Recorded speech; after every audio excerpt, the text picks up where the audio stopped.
నమస్తే NSR news కి స్వాగతం. నేను మీ సంతోషి. నిన్న కాజీపేటలో ఒక దారుణమైన హత్య చోటు చేసుకుంది. నవీన్ అనే వ్యక్తి మీద ప్రవీణ్ అనే వ్యక్తి దారుణంగా హత్య చేసుకున్నాడు. కేవలం ఒక ఫైనాన్స్ నడుపుకునే ఒక వ్యక్తి పైసల కోసం ప్రవీణ్ దగ్గరికి వెళ్లి అడగడంతో దాడి చేసి హత్య అయితే చేయడం జరిగింది. దీనికి సంబంధించిన మరిన్ని విషయాలు వాళ్ళ కుటుంబ సభ్యులను అడిగి తెలుసుకుందాం. మీ పేరు? నవీన్ కి మీరు ఏమైతారు? నా పేరు సదాశివరావు. నవీన్ కు ఓన్ బ్రదర్. అవునండి. అంటే ఎట్లా జరిగింది ఏంటి అసలు సంఘటన ఏం జరిగింది? ఆయన కాజీపేటలో ఫైనాన్స్ ఇస్తుంటాడు. 7 సంవత్సరాల నుంచి ఇస్తున్నాడు వివిధ వ్యక్తులకు. వీళ్ళు కూడా కొంచెం బాకీ ఉన్నారు. ఆ బాకీ గురించి ఆయన అడిగితే వాళ్ళు నిన్న రమ్మనమని చెప్పి నిన్న 11 గంటలకు వాళ్ళ కలెక్షన్ పోయిండు. కలెక్షన్ పోతే ఇక రాలేదు. ఫోన్ స్విచ్ ఆఫ్ వస్తున్న తర్వాత వాళ్ళ మెసేజ్ చేసింది వాళ్ళ ఫ్రెండ్ చేసిండు. చేసిన తర్వాత కూడా మెసేజ్ రాకుంటే రాత్రి మళ్ళీ పోలీసు వాళ్ళు ఫోన్ చేస్తే ఇట్లా ఫోన్ స్విచ్ ఆఫ్ అయింది. ఇక్కడ డెడ్ బాడీ దొరికిందని ఫోన్ చేసి మీరు ఐడెంటిఫై చేయమంటే మా సతీష్ మా ఇంకో బ్రదర్ మా వాళ్ళ మిస్సెస్ పై చూసాక ఐడెంటిఫై చేసిండు. ఆ డెడ్ బాడీ కరెక్ట్ మాదేనని చెప్పి ఐడెంటిఫై చేస్తే వాళ్ళు అప్పుడు చేసుకున్నారు. సింగరి రైల్వే క్వార్టర్స్ లలో ప్రవీణ్ అనే ఉంటాడు.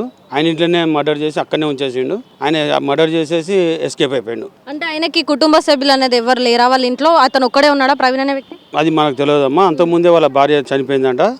ఇక ఆయన ఒక్కడున్నాడా, మర్డర్ చేసినప్పుడు ఎంతమంది ఉన్నారో మనకు తెలియదు. ఇప్పుడు పోలీస్ ఇన్వెస్టిగేషన్ లో మనకు తెలుస్తుంది. వాళ్ళ ప్రవీణ్ అనే వ్యక్తి అసలు ఏం చేస్తుంటాడు? రైల్వేలో చేసి సస్పెండ్ అయ్యిందంట. ఇప్పుడు సస్పెండ్ అయ్యి ఇంట్లోనే ఉంటున్నాడు.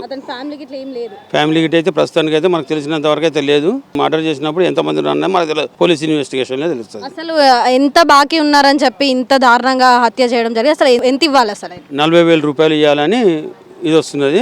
ఎంత ఉన్నదన్నది తర్వాత తెలుస్తుంది. ప్రస్తుతానికి అయితే 40,000 ఇవ్వాలని ప్రవీణ్ ఇవ్వాలి నవీన్ కు. దానివల్ల గడబడయ్యి చంపిండు. నవీన్ ఒంటి మీద 17 నుంచి 18 తులాల బంగారం ఉన్నది. చంపి ఆ బంగారం తీసుకొని ఎస్కేప్ అయ్యిండు. అంటే బంగారం కూడా తీసుకొని వెళ్ళిపోయినాడు.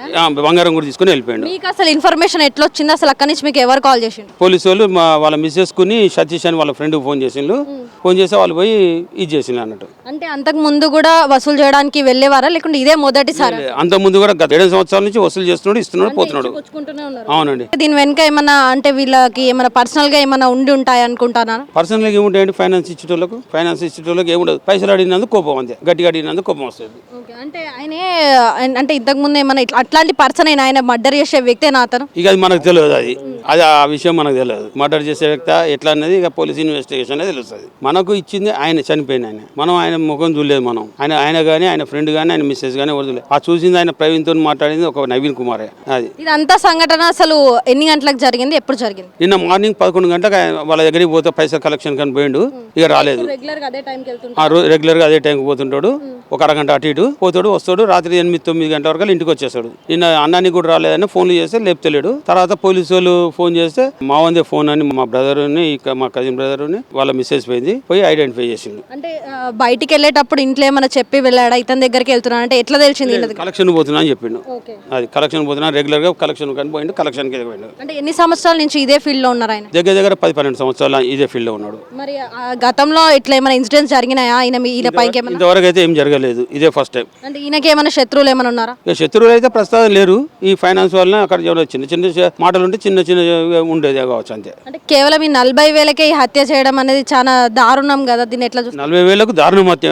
మళ్ళీ చేతి మీదకి వెళ్ళి ఇప్పుడు బంగారం పెరిగింది కాబట్టి ఆ వస్తువులు కూడా ఉంటాయి కాబట్టి ఆ కాస్ట్ కూడా వాళ్ళకే వస్తుందని వాళ్ళు హత్య చేసేసి. అంటే దాదాపుగా ఎన్ని తులాల బంగారం ఉన్నది? 17 నుంచి 18 తులాలు ఉంటుంది.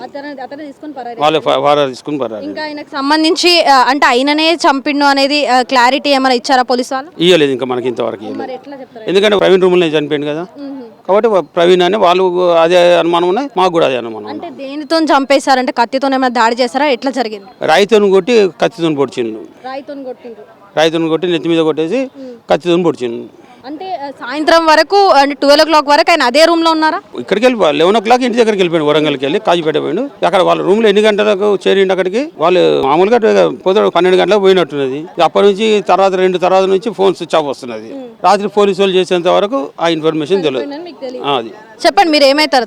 ఫ్రెండ్ అండి, స్నేహితుడు. అంటే ఎట్లా ఉండేవారు? ఏంది ఆయన అంటే ఇట్లా గొడవ పెట్టుకునేలాగా ఉంటారా? అంటే ఎట్లా ఆయన మనస్తత్వం ఎలా ఉంటుంది? గొడవ పెట్టుకునే రకమేం కాదు, ఎవరికైనా హెల్ప్ చేసే రకమే. ఇప్పుడు ఏమైందంటే వాళ్ళకి డబ్బులు ఇచ్చి ఈయన ప్రాణం మీద తెచ్చుకున్నట్టు అయిపోయింది, అంతే. ఇట్లా డబ్బులు ఇచ్చి డబ్బులు అడిగేసరికి వాళ్ళకి ద్వేషాలు పెరిగి ఆయన హత్యకు కారణం అయిపోయింది. గతంలో కూడా ఇచ్చారు కదా, ఆయనకి ఇచ్చి పుచ్చుకుంటూనే ఉన్నారు కదా.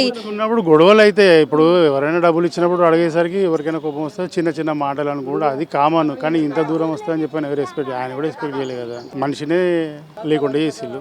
సో మరి చూసారు కదా, ఇది ఇక్కడ జరిగిన సంఘటన. కేవలం 40,000 వసూలు చేయడానికి పోయినప్పుడు గిరిగిరి అడగడానికి వెళ్ళినప్పుడు అతను ఈయన పైనే కత్తితోని మరియు బండరాయితోని గట్టిగా కొట్టి దాడి చేయడం అయితే జరిగిందంటూ చెప్పుకొస్తున్నాం. అంతేకాకుండా వంటి పైన ఉన్న బంగారాన్ని కూడా అతనే స్వాధీనం చేసుకుని పరారి అయినట్లు ఇక్కడ వాళ్ళ కుటుంబ సభ్యులు అయితే చెప్పడం జరుగుతుంది. దాదాపుగా 15 నుంచి 18 తులాల బంగారం కూడా పట్టుకొని ప్రవీణ్ అనే వ్యక్తి అయితే ఇతన్ని మర్డర్ చేసి పరారైనట్లుగా కుటుంబ సభ్యులు అయితే చెప్పుకొస్తున్నారు.